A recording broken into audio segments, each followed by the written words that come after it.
Ravi Prakash Siliconandhra hospital Kuchipudi super speciality వైద్య సేవలు పూర్తిగా ఉచితం. కేంద్ర ప్రభుత్వం ఈరోజు లోక్సభలో ప్రవేశపెట్టినటువంటి 2024-25 వార్షిక బడ్జెట్పై తెలంగాణ కాంగ్రెస్ ఎంపీలు చాలా గరంగా ఉన్నారు. తెలంగాణకి కేటాయింపులు లేకపోవడంపై కేంద్రాన్ని నిలదీసేందుకు సన్నద్ధమవుతున్నారు. మనతో యువ ఎంపీ రఘువీర్ రెడ్డి ఉన్నారు, ఆయన అడుగుదాం. రఘువీర్ రెడ్డి గారు, ఈరోజు నేను ఒక్కనే కాదు, యావత్ పార్లమెంట్లో అందరూ చెప్తున్నట్టు ఈ బడ్జెట్ అనేది బీహార్ మరియు ఆంధ్రప్రదేశ్ బడ్జెట్ లాగా ఉంది. కనీసం బీహార్ మరియు ఆంధ్రప్రదేశ్ బడ్జెట్ లాగా అంటే దాంట్లో ఇంకొక విషయం ఏంటంటే, ఈరోజు నిర్మలా సీతారామన్ గారు ఆంధ్రప్రదేశ్కి వరాల జల్లు కురిపిస్తూ ఏం ప్రస్తావించారంటే ఏపీ రీఆర్గనైజేషన్ యాక్ట్ గురించి ప్రస్తావించారు. అదే ఏపీ రీఆర్గనైజేషన్ యాక్ట్లో క్లియర్గా తెలంగాణకు కూడా ఐటీఐఆర్ ప్రాజెక్ట్ కానీ, ఒక ఇరిగేషన్ ప్రాజెక్ట్కి జాతీయ హోదా కానీ, బయ్యారం స్టీల్ ప్లాంట్ కానీ, ఇవన్నీ కూడా కాజీపేటలో రైల్వే మ్యానుఫ్యాక్చరింగ్ ఫ్యాక్టరీ కానీ ఇవన్నీ ఉన్నాయి. ఏ ఒక్కదాన్ని కూడా కనీసం ప్రస్తావించలేదు, దానికి ఎటువంటి కేటాయింపులు కూడా జరపలేదు. కాబట్టి దీని మీద కనీసం 8 మంది ఎంపీలని మొన్న తెలంగాణ ప్రజలు వాళ్లకు ఇవ్వటం జరిగింది. కనీసం వాళ్ళ మీద గౌరవంతోనైనా ఏమైనా కేటాయిస్తే తెలంగాణకి ఏమైనా మంచి జరిగేదేమో. ఏపీ నష్టాల్లో ఉంది, ఏపీకి రాజధాని లేదు, ఇవన్నీ ప్రస్తావించుండు. సరే, అవన్నీ మేము ఒప్పుకుంటాం, ఏపీకి కూడా ఇవ్వాలి.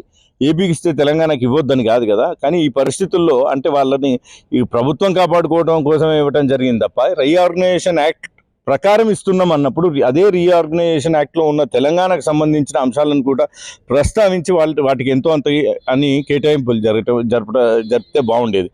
కాబట్టి రేపటి నుంచి తెలంగాణ ఎంపీలం మేమందరం కూడా ఒక డెసిషన్ తీసుకున్నాం. రేపు పార్లమెంట్లో మేము గట్టిగా బీజేపీపై కొట్లాడదలుచుకున్నాం. బీజేపీ ఎంపీలు, తెలంగాణకు చెందిన బీజేపీ ఎంపీలు 2 మంత్రులు ఉన్నారు, వాళ్ళు కూడా మాతో కలిసి వస్తారని ఆశిస్తున్నాం, కలిసి రావాలని కోరుతున్నాం. లేకపోతే ప్రజలే వాళ్ళ మీద 8 అంటే సగానికి సగం ఇచ్చిండ్రు కాబట్టి ప్రజలే వాళ్ళ మీద తిరుగుబాటు చేస్తారు. దానికి వాళ్ళు కూడా సిద్ధంగా ఉండాలని కోరుకుంటున్నాం. మీరు ఏం అడిగారు బడ్జెట్లో? అసలు తెలంగాణకి ఏం కావాలని మీరు కోరారు?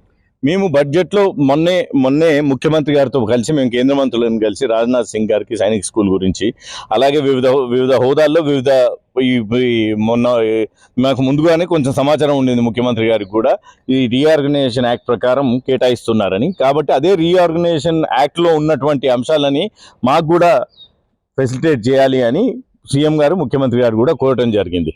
కానీ అదే రీఆర్గనైజేషన్, ఇందాక నేను చెప్పినట్టు రీఆర్గనైజేషన్ యాక్ట్ని దాని ప్రకారం ఆంధ్ర కేటాయిస్తూ తెలంగాణకి కేటాయించకపోవడం చాలా బాధాకరం.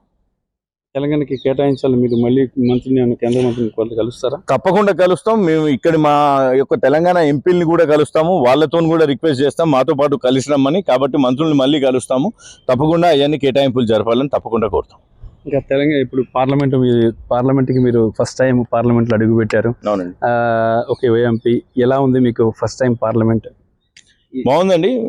ప్రజల మీద పోరాటమే. ఇన్ని రోజులు మామూలుగా బయట రాజకీయాలు చూసాం, నియోజకవర్గ స్థాయిలో చూసాం. ఈరోజు చట్టసభలో ఉన్నాం. చట్టసభలకు ఇంకా అలవాటు పడి ప్రజలకు ఏం సాధించాలి చట్ట సభల ద్వారా అనేది చూడాలి. డాడీ గైడ్ చేస్తూ ఉంటారా మీకు? ఎలా తప్పకుండా రాజకీయంగా గైడ్ చేస్తారండి. నాకేమన్నా ఉంటే ఒక జానారెడ్డి గారే కాదు, మిగిలిన చాలా మంది సీనియర్స్తో కూడా మాట్లాడుతూ ఉంటాను. అందరు కూడా గైడ్ చేస్తూ ఉంటారు. ఈ సెషన్కి సంబంధించి మీ హైకమాండ్ ఏమి దిశాదర్శనం నిర్దేశించింది, ఎలా వ్యవహరించాలి? ఈ రోజే బడ్జెట్ సమావేశం అయింది కాబట్టి రేపు మార్నింగ్ సిపిపి మీటింగ్ ఉంటుంది. ఆ సిపిపి మీటింగ్లో మాకు ఎలాంటి దిశానిర్దేశం చేస్తే దాని ప్రకారం పార్టీ లైన్స్లో నడుచుకుంటాం. Thank you. ఇక ఇది పరిస్థితి. ఇక తెలంగాణకు కేటాయింపులు జరగలేదు కాబట్టి కేంద్రాన్ని పార్లమెంట్లో నిలదీస్తాం. అలాగే బీజేపీ ఎంపీలు కూడా కలిసికట్టుగా వచ్చి కేంద్రంతో చర్చించి తెలంగాణకు నిధులు తీసుకురావాలి, ప్రాజెక్టులు తీసుకురావాలని చెప్పేసి ఎంపీ రఘువీర్ రెడ్డి చెప్తున్నారు. రామకృష్ణ, RTV, న్యూఢిల్లీ. మరిన్ని వీడియోస్ కోసం ఛానల్ ని సబ్స్క్రైబ్ చేయండి. లేటెస్ట్ అప్డేట్స్ కోసం వాట్సాప్ ఛానల్ ని ఫాలో చేయండి. అండ్ లింక్ డిస్క్రిప్షన్ లో ఉంది.